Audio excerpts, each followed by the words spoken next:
You're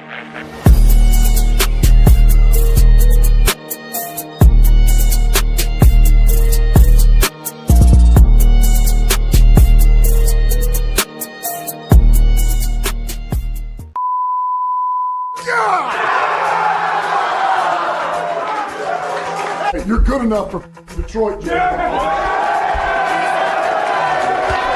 But they can't bear what comes from Doesn't matter if you have one ass cheek and three toes. I will beat your ass. Here comes that pressure. Mayfield in the middle. It's intercepted. It's Derek Barnes. Seattle's got to make a stop. Amon-Ra St. Brown's going to throw it back to Goff. Who had that on the bingo card? And a second. Oh, here's a little trickery. St. Brown back to Goff. Lee Flicker's got Laporta wide open. Sam Laporta foot race towards the end zone. Diving touchdown. Unreal. 52 for the win. It is just good. Just inside the upright. Jake Bates, hometown hero. And the Lions have come all the way back. Here comes the heat. It's Hutchinson again. Number 3, the hat trick for Aiden Hutchinson. Blocked there by Zylstra. It's caught by Jamison Williams. There he goes. Foot race with Miller. Foot race with Savage. That is 6 for number 9. Just like the wine ring does, sing songs and I should sing it. Ooh, baby, ooh.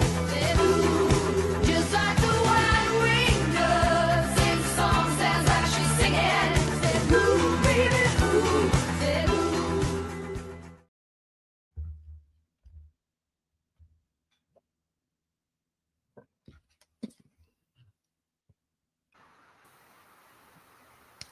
I'm good. Let's go, guys. Yo, what is going on, guys? Welcome back to... Wait, what is going on? Oh, my God. I'm hearing something in my ears right now. What is going on, guys? Welcome back to the Pregame Show. Lions, Eagles, I am your host, joined by two guys as always. Mr. Malcolm Hart. Here, boys, how we feeling? Man, I'm feeling great. Sunday Night Football. I'm excited. Malcolm, what's up with you, bro? Woo! What is going on, guys? Yo, Sunday Night Football, man. Lions versus Eagles, man. I'm excited, man. Let's go. Been waiting all day for Sunday night, baby. Let's go. This is going to be a fun one. Me and Pierre talked this early in the week. I said this is the NFC Championship game that we should have had last year. This is the game that America wanted in the NFC Championship game. So you get this tonight. Lions, Eagles. Let's get into the injury report, and then we're going to break down this game. So let's start off with the Philadelphia Eagles injury report. Pierre, you want to go ahead and read that one off? Yeah, quarterback Sam Howell, cornerback Mac Williams, running back A.J. Dillon, Drew Kendall, and Ty Robinson all out. Looks like they're all healthy scratches. Sam Howell's the third quarterback. Eagles are healthy. Everyone's practicing on the 53-man roster. Everyone's playing. Yep. Like, these guys are healthy scratches, looks like it. So they're healthy. Yep. We talked about in their injury report earlier in the week that they didn't have any non-participants earlier on the week, and that stayed true for the week. So, yeah, they are a healthy team. They got their 53-man roster out there. Now, for the Lions side, that is not necessarily the same question. Malcolm, want to go ahead and read that off? Yeah, man, not the same story, man. So, starting off with upcoming star cornerback Taron Arnold, man. He is not playing today. He's inactive. Quentin Jefferson, defensive lineman, is inactive. Kirby Joseph, this is a big one for Detroit Lions. Kirby Joseph, he's out. He's not playing today. Kirby Joseph is out. Tom Kennedy, wide receiver, he's inactive. Craig Reynolds, also inactive. And last but not least, Kai Wingo, he is inactive. Yep. All right. Yeah, I was going to say, Pierre, we have some injury reports, too, to talk about. Some guys placed on IR. So Sam Laporta was placed on IR. And then Tom Kennedy was actually activated for the game, but he's not playing because Tesla is fine. So Tesla popped up an injury report yesterday. He's fine, though. So that's why TK is a healthy scratch.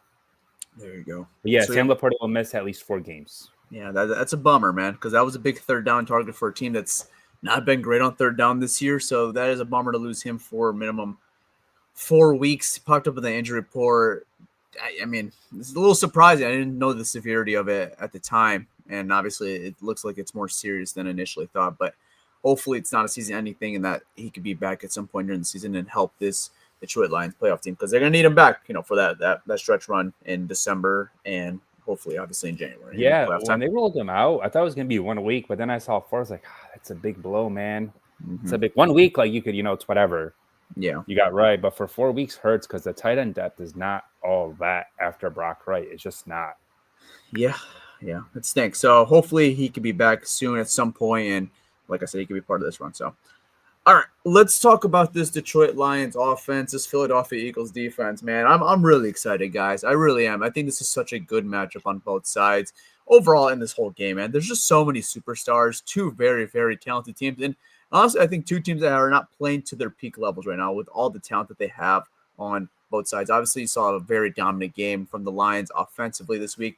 And we got report from Jay Glazer this morning on Fox saying that Dan Campbell will permanently be calling plays for the rest of the season. So that is going to be the thing going forward. So I'm going to start off with you, Pierre. Second week, Dan Campbell under play calls. We saw obviously a very good product last week in Washington. You're playing a better team this week with Philadelphia. What do you expect to see out there today? That was expected, first of all, calling plays for the rest of the year. I don't think Campbell was going to call plays. All right, Morton, you can have it back after these. No. Campbell's going to finish calling plays. One thing I am a little concerned about this week versus last week, Washington is not really a hostile environment. At least last week wasn't. Philly's going to be loud. Communication has to be on point with Campbell, with the other coaches and the players and everything, because it's going to be really loud. And the Lions have had communication issues this year a little bit.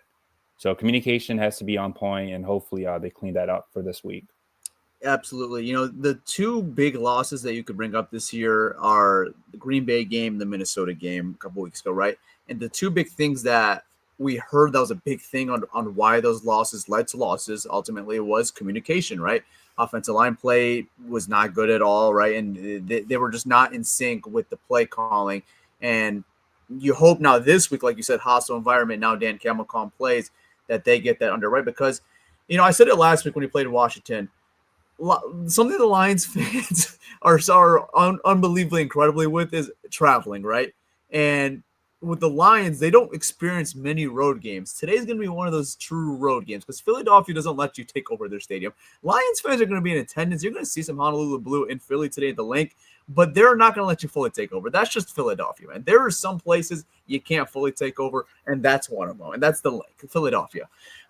So Pierre's completely 100% correct. The communication has to be on point. And something I thought that was interesting that I think some fans took maybe the wrong way was when they got the Jameson Williams touchdown last week, right?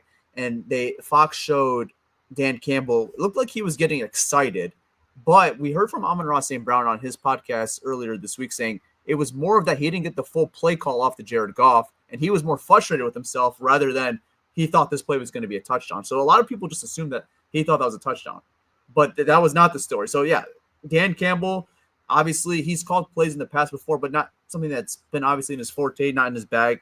Ultimately for the big, picture, just because we've had Ben Johnson for so many years, getting those plays off quickly, and then obviously being able to, communicate with your team and everyone, all 11 guys on the offense have to be in sync. Offensive line, Jared Goff, receivers, tight end, whoever's out there, everyone has to be in sync. This is a big game because you mess around here with Philadelphia, they're gonna pay for your mistakes, man. This is not one of those teams where you can make many mistakes and you're gonna get let off the hook.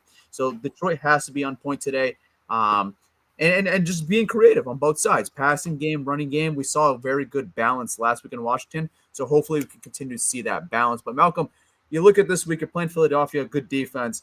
What do you expect to see out there offensively? You know what?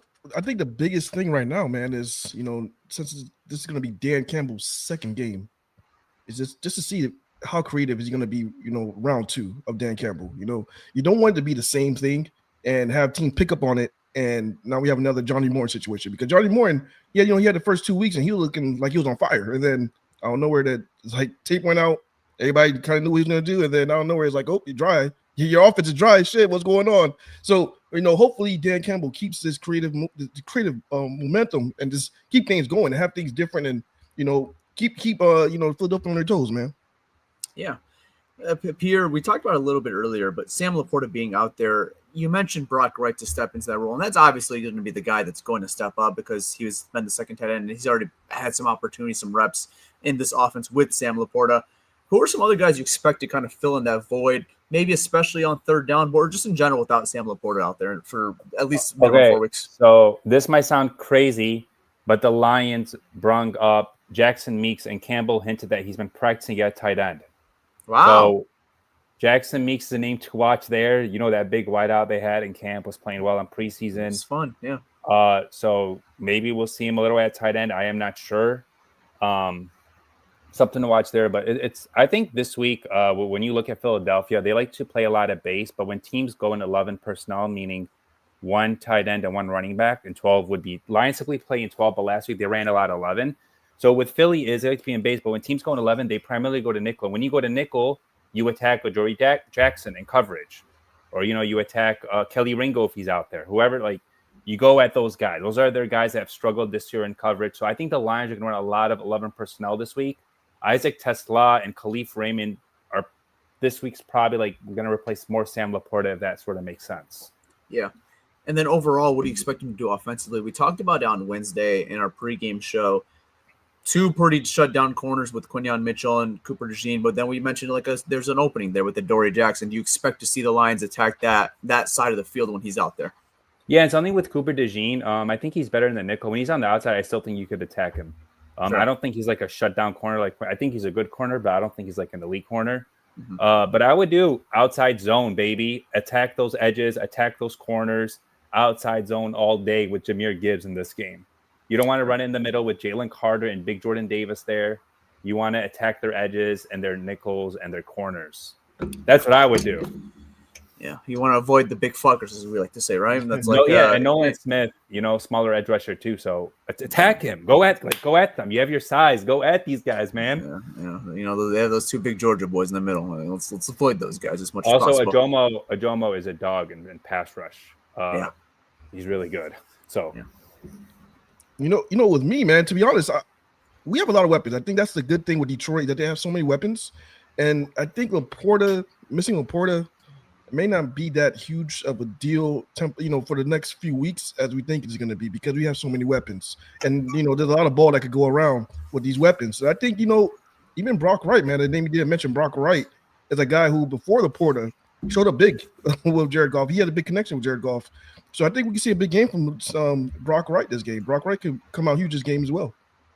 Yeah, I mean, I agree with you. Ultimately, like, the Laporta loss obviously sucks because he does so much for the team. But like you said, man, like, they have so many guys to fill in the void. I mean, even the guys that haven't got necessarily big opportunities, they're ready to go. Like, Brock Wright, like you said, like, we've already seen him this season in some certain opportunities. They trust him a lot.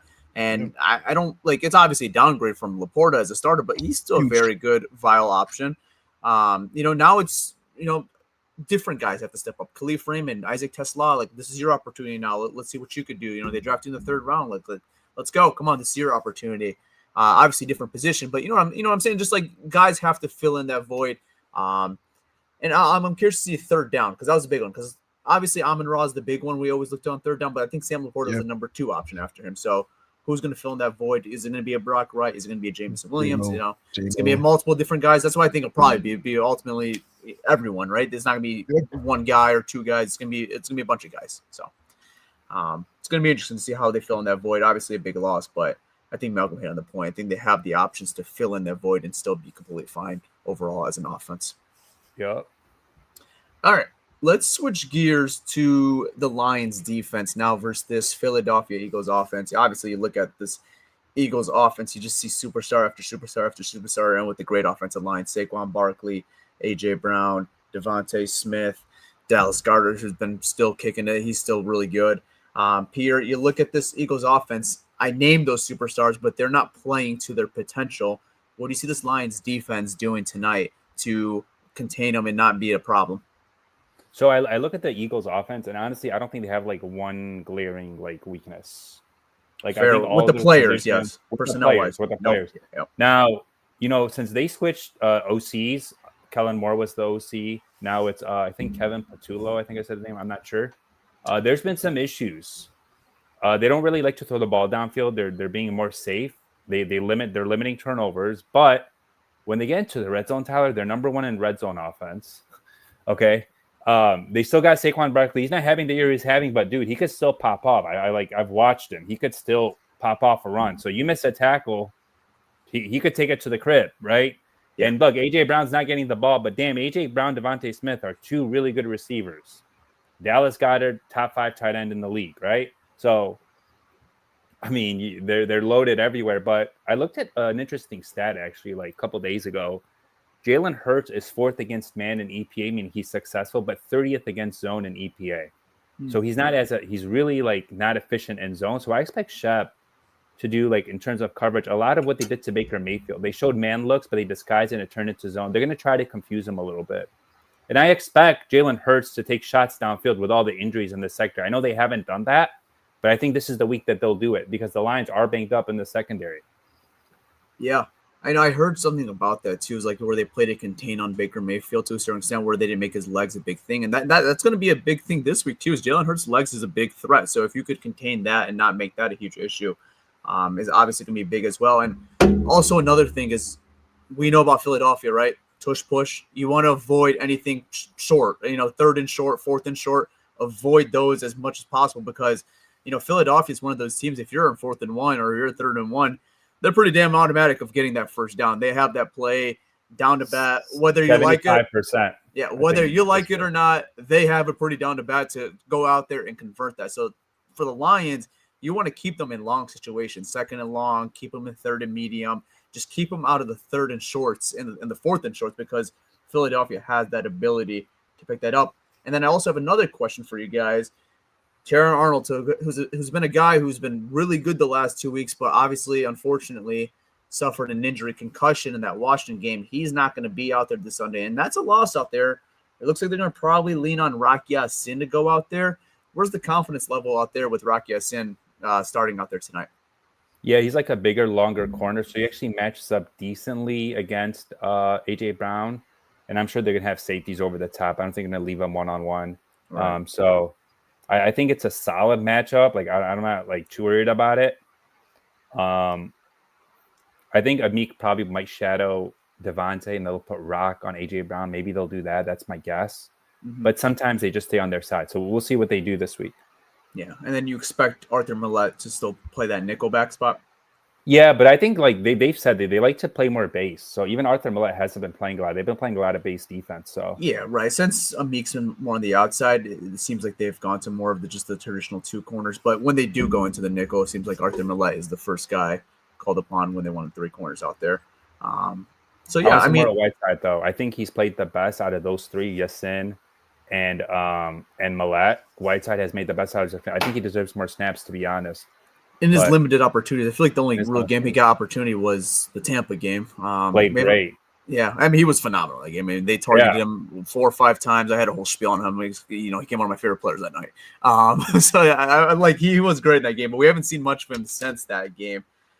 So it's gonna be interesting. But yeah, I expect it to be Rocky Ya-Sin. But if he struggles, like you mentioned, the Lions have depth. Like they're not scared to pull the trigger or pull the leash on someone if someone's struggling because they have guys ready to roll. So, I mean, for the Lions' sake, hopefully it's just Rocky Ya-Sin. Hopefully he's fine out there and we don't have to worry about the depth. But the Lions have guys that are ready to roll out there if you're struggling or if there's going to be an injury out there. So that is a positive. But Malcolm, you look at this Eagles offense, a lot of superstars. I talked about the tush push.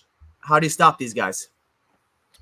Man, first thing first, man, you got to make sure that the running game don't go crazy. So we can limit Saquon Barkley as much as possible. And also, like you said, with Hurts, you want to take away his legs and just make him a pocket passer. If you could do that and also limit Saquon, I think the Lions have a really good chance of winning this game. Yeah, absolutely. Something the Lions have to do better in this game that we kind of called them out last week, pass rush, man. I know this is a good Eagles front, but that front 4, man, they have to get home a little more often. Aiden Hutchinson, Ali McNeil, Al-Qadim Muhammad, like all these guys have to go out there and make plays out there. I mean, this is going to be one of those games where Jalen Hurts is a guy we mentioned that is prone to sacks, but is not easy to sack. So it's going to be one of those things where these guys, when they have the opportunity, they have to go out there and make plays because those could be the game changers in the game. And like I said, just keeping them out of 3rd and short, 4th and short. If you can sack them and keep them in long situations, that's when you see this Eagles offense get very stagnant. And then you can kind of eliminate slowly that running game and not make it a big issue and lean on Jalen Hurts' arm. Because if you lose off Jalen Hurts' arm, tip my cap. That's a tipping my cap. But you cannot lose because of Saquon Barkley and this running game in general. If Jalen Hurts is throwing it out there and slinging it, I tip my cap. But that you got to keep him out of those situations where his legs and Saquon Barkley's legs are an issue. Yeah, something about Hurts, like his O-line or his backside good enough 12 sacks, but he's been like 13 of he's been sacked 25 times, 13 were on him though. Yeah. Holding the ball too long, rolling out, whatever.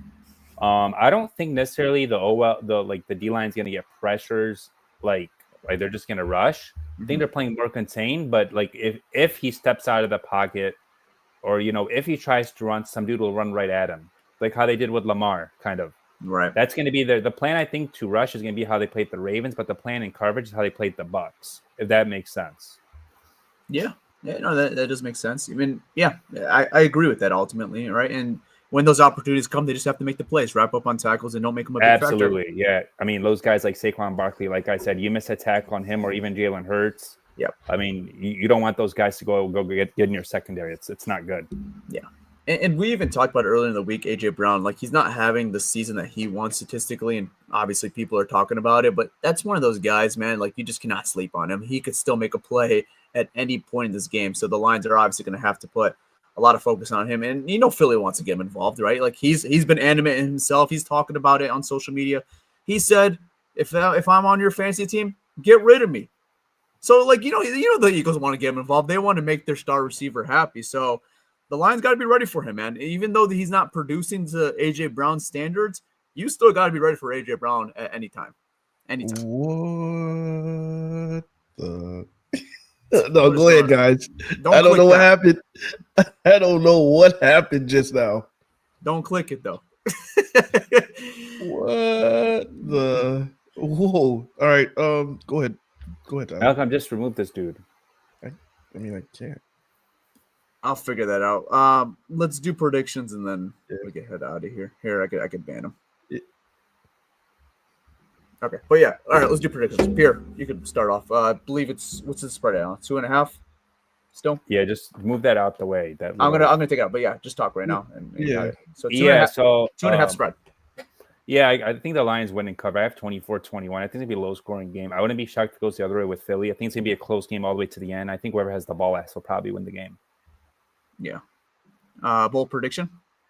Bold prediction. Jalen Hurts has only thrown one pick all year. I think he throws 2 today. Okay. Yeah, I won't count it towards your bold prediction, but if you can tell me the guys, I'll be even more impressed. The guys? That's pretty hard. Yeah, just call it. It doesn't have to be but let's see. Let's get creative. Let's go with Jack Campbell, Okay. and let's go with Thomas Harper. Okay. Those are different. I like those, That is wild. That's wild. I like those. You said bold, right? You wanted Yeah, bold. it's Or bold. bold? But you said bold, not impossible. Not impossible. No. I mean, like if you was like Brian Branch, I'm like, oh, maybe. Yeah. But shit, you said Wait, Thomas Harper, Jack Campbell. Jack Campbell. Fuck. That's a Hail Mary. I think Jack could actually get one today because they're going to play a lot of Yeah. zone. I think he could potentially, so we'll see. All right. Let's see. All right. Lions predictions, 2.5 spread. This is gonna be a tough game. Obviously, there's a lot of injuries. You're playing in a hostile environment. Big game that we're gonna look back at in January, one way or the other. Whether you win this or you lose this game, you're gonna look back at this game in some capacity. I'm saying we're gonna look at this game in a positive. This is gonna be a game we're gonna look back and wow, I'm glad the Lions won this game in November because this was a big game in the standings. So the Lions are gonna win this game. I'm gonna go out there and say 28-21. Detroit wins this game, so they obviously win, and they're underdogs, so they're covering. Bold prediction. Hey, J-Mo had a big game last week, right? 1 touchdown, leading receiver on the team. Let's double that. 2 touchdowns today, 150 yards for our guy, number 1 now. Sorry, Jameson Williams. About to say, Ennis Rakestraw plays on offense? Shit. Yeah. Yeah. So Jameson Williams, big day for him. Malcolm, what do you got? Yeah, man. So I'm looking at this game, man. This is a tough one, man. This is a game that, the Detroit Lions, if they lose this game, it's gonna be one of those games that everybody's gonna talk about. Like you said, man, like, oh, it's this really Super Bowl team. They can't get past Philly. Now, everything is like looking at as a negative if we lose this game. I don't see the offense taking a step backwards from last week. I'm hoping that this trend could continue and everything is going forward with this offense. And if that's happening, I see this being another high scoring game. And as I'm saying that, I'm gonna go 42-35 Lions. Ooh. Damn. Yeah. I mean, I just think that Dan Campbell right now calling the plays, and right now everything is just clicking in all cylinders. And I don't see them taking a step back from last week. I just see them, keep going forward and just having this team being that high-powered offense that we expect this team to be going forward. That's what I expect. So that's why I have it 42-35 Lions. Bold prediction. This is what I really like, because I have you already said it with 42 points. But go ahead. Yeah, that's pretty bold. But my Bama brothers are out there. You have Jalen Hurts, you have on one side, then you have Brian Branch on the other side. So I think Brian Branch is gonna go absolutely crazy this game. So I'm gonna go Brian Branch gets a pick 6, 2 sacks, and a fumble recovery. Damn. He's gonna go crazy this game. Brian Branch gonna go be all over the place. Okay. I like that. That's bold as fuck. I like that. That's bold as hell. It's almost impossible. Nearly impossible. That might be worse than Piers. I thought Piers was bad. Yeah. I don't know, Jim. I don't know, Jim. I don't know. No, I think Brian Branch is going to be crazy, go crazy this game, man. So I like it. Yeah. All right. Well, you got another Bama receiver on that team, Devontae Smith. That's one of you guys' boys too. So a lot of Bama out there, a lot of Alabama out there. Georgia obviously is well represented in this game. So SEC is well represented in this game. Both these GMs love their SEC talents, between Howie Roseman and Brad Holmes. So, hey man, that's what we say. That's where they breed. That's where they breed the talent. SEC. So I'm excited. We got Dylan Smith, Brock Wright, 2 tutties, 100 yards. That's both. I like it, Dylan. I like that. Yeah. All right. And it's possible because I'm telling you, without Laporte, I can see him going a lot of Brock Wright. Yeah. Yeah, there's going to be a lot of quick passing in this game for the Lions. We saw it last week, so I think we'll see it again this week. So yeah. All right. Well, I think that's going to be a wrap. We got about 10 minutes till game time, so hope you guys all grab that popcorn, go enjoy that game. This is going to be a good one, man. Sunday Night Football, Mike Tirico, Chris Collinsworth, Sunday Night Football, waiting all day. I got to go watch Carrie Underwood, so I will see you guys later. See you guys post. Hope you guys all enjoyed. I'm out, guys. Peace. All right, guys. Enjoy the game. I'm out. Peace. You're boy Malcolm, and I'm out, man. Peace.